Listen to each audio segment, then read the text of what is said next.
Right, so here folks, how's it going? So I had a commission come in where the customer gave me a rough idea of what they wanted me to do, but gave me loads of freedom at the same time to do whatever I wanted. Said like, do whatever you want, whatever it turns out like, we're okay with it. So I figured probably a smart idea to bring you guys along for a ride. Not only that, the piece of wood that I'm using as well has also got an interesting story to tell, so stand by, I'm gonna tell it.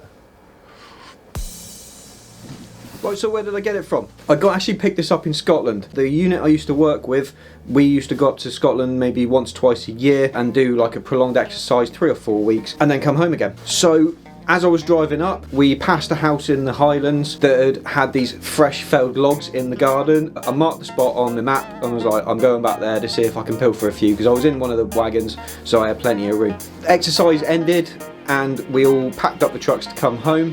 And I peeled off to go and see if I could talk the landowner into chucking me a few of these logs.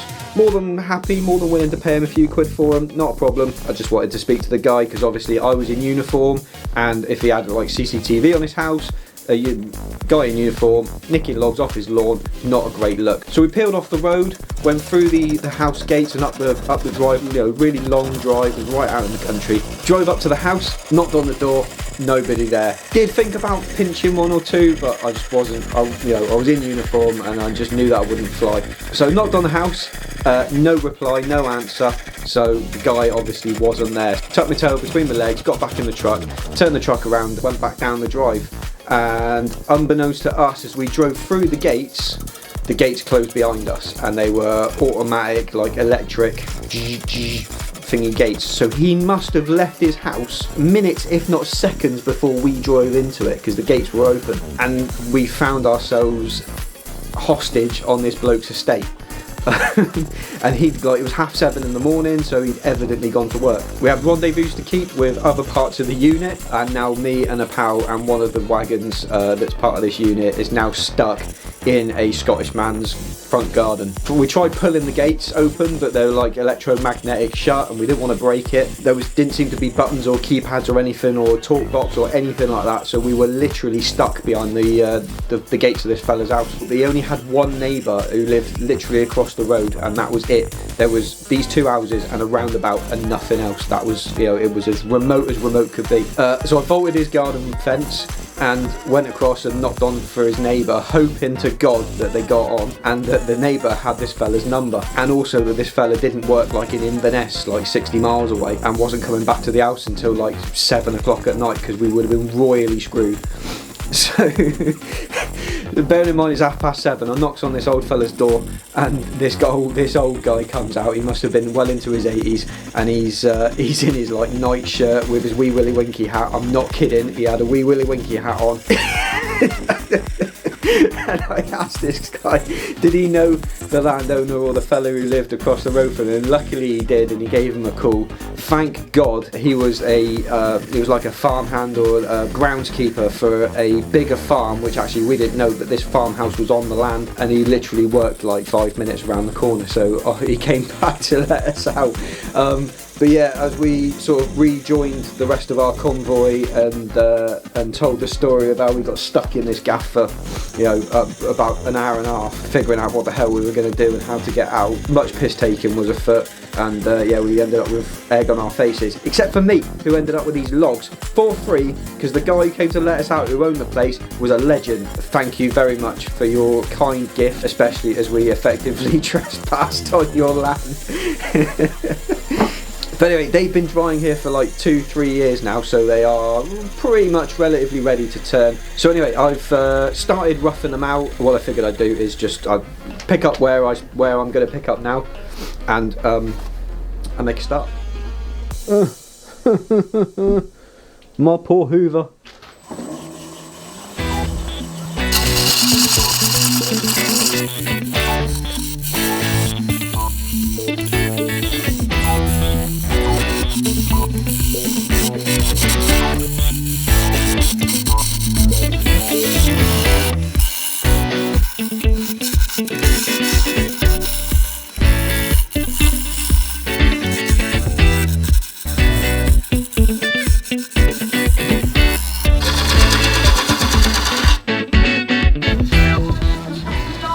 well, I suppose this demonstrates the difference between making a YouTube video and working when I'm working for somebody else. I don't bother to clean up half as much.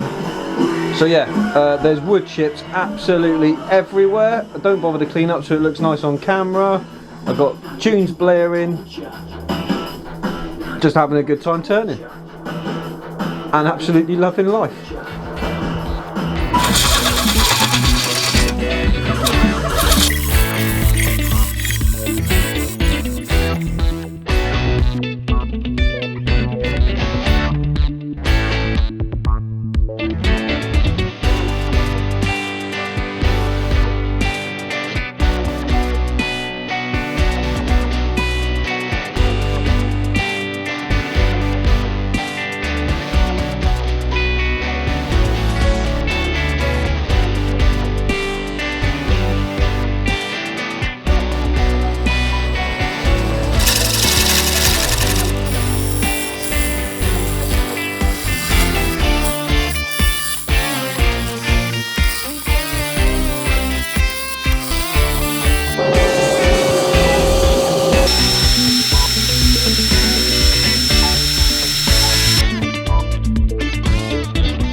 There it goes.